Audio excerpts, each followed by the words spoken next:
Si on produit pour avoir une meilleure vie, on ne va pas produire de manière à nous autodétruire. Ils veulent être plus forts que la planète, donc ça va pas bien. Notre maison brûle. How dare you! Les chroniques du Hérisson. Nous ne sommes pas la solution, nous sommes le problème. Une émission proposée par la FRAPNA. Bonjour à toutes et à tous, vous écoutez les Chroniques du Hérisson, une émission pleine de piquants proposée par la FRAPNA, la Fédération des associations de protection de la nature de l'Ardèche.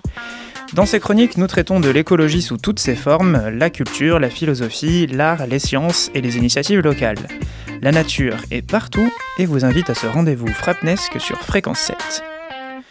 Aujourd'hui, je suis en compagnie de Mathieu Boutin et de Thomas Barthé du CEN, le Conservatoire d'espaces naturels, plus précisément évidemment de son antenne ardéchoise, enfin Drôme-Ardèche, à Villeneuve-de-Berre. Donc bonjour à tous les deux. Bonjour. Bonjour. Alors déjà, commençons par le commencement. Est-ce que vous voulez bien nous présenter en quelques mots le Conservatoire d'espaces naturels? Qu'est-ce que c'est et quel est son rôle? Donc le Conservatoire d'espaces naturels Rhône-Alpes est une association loi 1901 à but non lucratif. On est une association à l'échelle de 5 départements, l'Ain, la Loire, le Rhône, et ici vous êtes à l'antenne Drôme-Ardèche. Notre cœur de métier, c'est la protection des milieux naturels, protéger et gérer des milieux naturels à l'échelle de ces 2 départements. Donc aujourd'hui, on gère à peu près une 50aine de sites, environ les 2 tiers en Ardèche et 1 tiers en Drôme. On va des tourbières, on en parlera juste après je pense, de la forêt, des pelouses sèches, les prairies alluviales, voilà, un peu tous les milieux naturels riches en biodiversité. Notre deuxième cœur de métier, c'est d'accompagner les communautés de communes, surtout dans la mise en œuvre de leur politique publique en faveur de la protection de la biodiversité. Donc on a des partenariats avec, par exemple, aussi avec des syndicats de rivières, par exemple avec le PTB Ardèche, avec le département de la Drôme et avec des communes, pour des projets très concrets de préservation de la biodiversité sur leur territoire. Alors très bien, et du coup, effectivement, les tourbières, c'est un type de milieu un peu phare, géré par le CEN en Ardèche, mais bon, tout le monde ne sait peut-être pas forcément exactement ce que c'est. Donc, est-ce que vous pouvez nous expliquer tout simplement une tourbière, qu'est-ce que c'est? Alors, une tourbière, c'est un milieu qui appartient à la grande catégorie des zones humides. Donc, c'est des milieux qui sont à l'interface entre les milieux aquatiques et les milieux terrestres, au même titre que les marais, les bordures de cours d'eau, les bords de lacs, ou même les mangroves. Et en fait, une tourbière, c'est caractérisé par la présence de tourbes. La tourbe, c'est quoi? En fait, c'est des débris végétaux qui ont été mal décomposés du fait de certaines caractéristiques de la tourbière. Et on a une accumulation de cette tourbe au fil des ans qui va donner ces caractéristiques à la tourbière. Et on va retrouver donc sur ces milieux des cortèges floristiques, faunistiques particuliers, et également des enjeux et des rôles bien spécifiques. Des cortèges faunistiques et floristiques particuliers, ça veut dire qu'on a donc des espèces qu'on trouve uniquement dans ces milieux et pas ailleurs. Ça veut dire que c'est des espaces riches en biodiversité qu'il faut préserver? En termes de biodiversité, oui. On a par exemple la Drosera, qui est un petit peu l'espèce la plus représentative, qui est une petite plante protégée, qui a développé la carnivorie pour pouvoir compenser finalement le manque de nutriments qu'il y a dans la tourbière. On a aussi des papillons qui sont inféodés à des plantes hautes qu'on retrouve que dans les zones humides et les tourbières. Donc par exemple l'azurée des mouillères. Mais les tourbières, au-delà de l'aspect purement on va dire enjeux biodiversité faune-flore, il faut voir aussi des enjeux qui sont plus des enjeux on va dire fonctionnels et le rôle que peut jouer la tourbière finalement pour l'homme, mais aussi finalement pour le fonctionnement de l'ensemble des écosystèmes. Pareil, ça commence à être un petit peu connu, mais comme dans le cas de beaucoup d'autres zones humides, la tourbière en tête de bassin versant, elle peut avoir des rôles d'écrêtement des crues. Donc ça veut dire en gros de limiter le débit des rivières quand on a par exemple un épisode cévenol en faisant le rôle d'éponge. À l'inverse, en été, on peut avoir un soutien d'étiage. Grosso modo, ça va être un relargage progressif en période de sécheresse de l'eau dans les cours d'eau qui se trouvent à l'aval. Mais on a d'autres rôles qui sont, donc comme on l'a dit, le support de biodiversité, le support d'usage également pour l'homme, notamment pour le monde agricole, on va dire en marge. Mais aussi, on voit que les tourbières jouent un rôle très important, par exemple, pour la fixation du carbone atmosphérique. En fait, c'est des immenses pièges à carbone. Et donc, une tourbière en bon état, on va dire un bon état fonctionnel, va fixer du carbone. Et au contraire, une tourbière en mauvais état va en relarguer. Donc on voit qu'aussi elle a un rôle, notamment dans l'atténuation du changement climatique actuel. Ok, alors en gros c'est un espace naturel qui va nous aider à lutter contre les inondations, contre les sécheresses, aussi contre le réchauffement climatique lui-même, dans lequel il y a un certain nombre d'espèces endémiques donc qu'on trouve nulle part ailleurs. Ça a l'air cool dit comme ça. Est-ce que historiquement, culturellement, c'est un milieu qui est apprécié du public, de la population? Parce que en premier lieu, quand on a parlé de zones humides, de plantes carnivores, de marécages, on peut avoir une image, c'est peut-être une image d'Épinal, de zones dangereuses, un peu inutiles, parce que en partie inondées ou semi-inondées, donc inutiles par exemple pour l'agriculture ou les activités économiques, avec en plus de ça plein de moustiques. Est-ce que c'est une image qui correspond à la réalité ou contre laquelle vous luttez ou... Les tourbières et les zones humides en général ont eu, on va dire, de tout temps quand même une certaine mauvaise image dans pour les populations locales. Comme tu le disais, elles sont considérées comme dangereuses parce que généralement il y a beaucoup d'eau, il peut y avoir des trous d'eau, donc on peut avoir par exemple du bétail qui va se noyer dans une tourbière. En général, elles étaient considérées également comme vecteurs de maladies.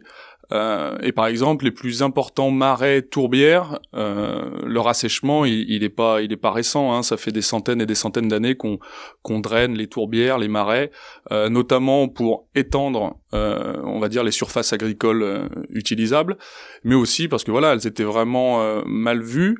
Alors aujourd'hui, on essaye, enfin en tout cas il y a différentes structures environnementales et même l'État qui portent, on va dire, des discours en faveur de ces zones humides-là, parce que, comme tu l'as dit, elles nous rendent quand même énormément de services, et on essaye un petit peu de modifier depuis des dizaines d'années la vision que peuvent avoir les gens de ces zones humides, et au final de montrer plutôt tous les services qu'elles peuvent nous rendre, et surtout de mettre l'accent sur l'aspect positif, et surtout dans le cadre de l'érosion de biodiversité qu'on peut avoir depuis plusieurs dizaines d'années.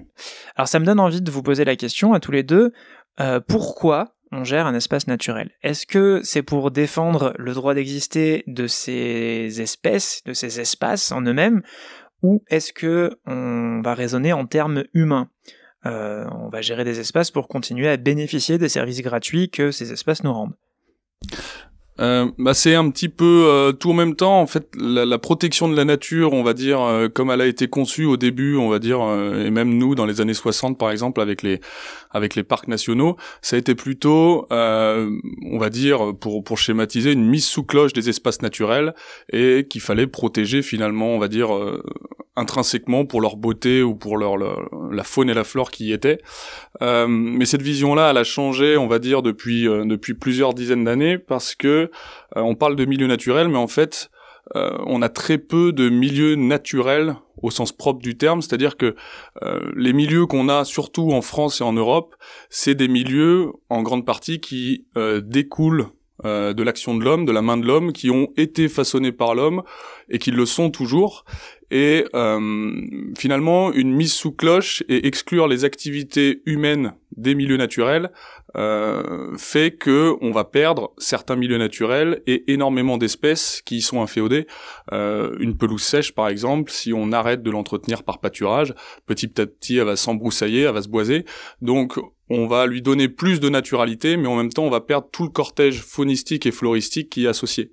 Et donc, gérer les milieux naturels, c'est une façon de protéger et de conserver les milieux naturels, en préservant leur fonctionnement, si ils sont en bon état de conservation. S'ils sont en bon état, en gros, on maintient les activités humaines qu'il y a dessus. Par contre, si elles ont été dégradées par l'homme, en général c'est par l'homme qu'elles ont été dégradées, l'objectif de la gestion des milieux naturels, ça va être de restaurer, on appelle ça de la restauration écologique, de restaurer les milieux naturels, c'est-à-dire revenir à un état avant dégradation, pour qu'on puisse derrière retrouver un fonctionnement, on va dire, plus naturel de ces écosystèmes et retrouver un cortège d'espèces faunistiques et floristiques qui est associé. Donc on parle plus maintenant de restauration des processus écologiques qui vont, s'ils sont en bon état, être un support pour la biodiversité, plutôt qu'une protection, on va dire, sensu stricto, des espèces qui sont inféodées à ces milieux. Donc le but de la gestion de ces espaces, il n'est pas pour vous de retrouver forcément une naturalité qui fonctionnerait sans l'humain. En tout cas dans les espaces où l'humain est déjà très impliqué, ce qui est le cas de la plupart des espaces en France et en Europe, si j'ai bien compris. Est-ce qu'on pourrait étendre la réflexion en se posant la question de qu'est-ce qu'est la nature en fait, et finalement est-ce que l'humain ne fait pas partie de la nature lui-même, et donc que les intérêts humains et ceux des autres espèces ne seraient, si on suit cette logique, ne sont pas nécessairement contradictoires. Est-ce qu'on peut favoriser les deux en même temps ? Après, gérer la nature, ça peut peut-être être un mot qui fait peur, un petit peu trop interventionniste, mais gérer la nature, ou en tout cas plutôt les milieux naturels, parce que la nature, c'est pareil, c'est pas un mot qui a une définition, on va dire, nette et précise, mais en tout cas, faire de la gestion de milieux naturels, ça veut pas dire intervenir partout et tout le temps. Il y a certains milieux qu'on peut et qui doivent être laissés on va dire en libre évolution, c'est-à-dire qu'il faut que les processus naturels, par exemple les dynamiques végétales, soient conservés sans l'intervention de l'homme si on veut que tout s'exprime dans ces milieux naturels. Les forêts, elles sont un bon exemple. Sans intervention de l'homme, on gagne en biodiversité dans des écosystèmes forestiers. Mais par contre, dans des écosystèmes qui, on va dire, ont coévolué avec la main de l'homme, donc souvent des écosystèmes qui sont en lien, pas que, mais qui sont en lien avec les activités agricoles. Si on abandonne ces activités là-dessus, on va perdre tout ce cortège finalement, et puis même le fonctionnement de ces écosystèmes qu'on a pu gagner au fur et à mesure des années. Après, je pense que oui, des fois on a des débats qui sont en opposition homme-nature, où maintenant potentiellement il faudrait laisser certains espaces sans aucune activité humaine. Je pense que les approches, faut qu'elles soient complémentaires, c'est-à-dire gérer certains milieux, d'autres, on va dire, les laisser évoluer librement. Par contre, ce qu'il faut pas, c'est tomber dans l'écueil de soit voir une nature sauvage, fantasmée, sans aucune intervention de l'homme, parce que dans ce cas-là, on aura des milieux, on va perdre certains milieux, on va perdre certaines espèces. Et il faut pas aussi tomber dans l'écueil de laisser faire la nature, mais laisser faire la nature si on est sur un milieu naturel qui est plus fonctionnel, qui a été dégradé par l'homme, on retrouvera pas un écosystème qui sera en bon état, même si on la laisse évoluer librement, ou alors on le retrouvera peut-être, mais dans des centaines et dans des milliers d'années. Donc, potentiellement, d'abord restaurer, si c'est dégradé, et après, potentiellement laisser en libre évolution, et puis d'autres espaces, les gérer pour maintenir la biodiversité, finalement, qui est dessus. Alors tu parles de tourbières, de milieux dégradés, mais comment on sait qu'un milieu est dégradé ou pas ? Qu'est-ce que ça veut dire ? Est-ce que c'est pas un peu subjectif ?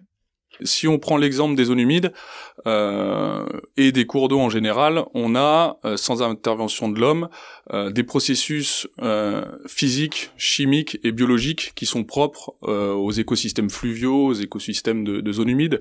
On peut citer par exemple la continuité écologique, le transport sédimentaire, on a même des processus chimiques, par exemple une tourbière qui produit de la tourbe, ça veut dire que le processus biologique qui en est à l'origine fonctionne toujours. Donc ça, scientifiquement, ces processus des écosystèmes naturels, on les connaît. C'est pas facile des fois de les quantifier, mais en tout cas on peut voir quand un processus naturel est dégradé ou amoindri. Après, sur des écosystèmes qui ont coévolué avec la main de l'homme, peut-être que là, ça peut apparaître un petit peu plus subjectif, parce que finalement l'homme les entretient, mais après on a tout un panel finalement d'indicateurs et de critères qui va nous permettre de dire si oui ou non ils sont en bon état. Après c'est là où on se réfère en général au cortège d'espèces. Alors typiquement on peut avoir des milieux où on a un cortège d'espèces qu'on dit indicatrices, ça va être des espèces qui vont nous dire que cet état est en bon ou en mauvais état, tout simplement parce que les exigences écologiques de ces espèces-là sont tellement serrées et tellement fines que si on les retrouve, ça veut dire qu'on a une gestion du milieu qui est relativement bonne. Si elles disparaissent, c'est que du coup, on a modifié ces pratiques. Eh bien, merci beaucoup pour ces explications très claires. S'il y avait une phrase de conclusion, j'imagine que ce serait peut-être que la nature est diversifiée, qu'elle est partout, mais qu'elle a plein de visages différents, elle est très complexe et que sa protection peut aussi prendre des aspects bien différents. Merci à tous les deux en tout cas pour cet échange, merci aussi à celles et ceux qui nous écoutent et qu'on retrouvera très bientôt pour une prochaine chronique du Hérisson. À bientôt et portez-vous bien.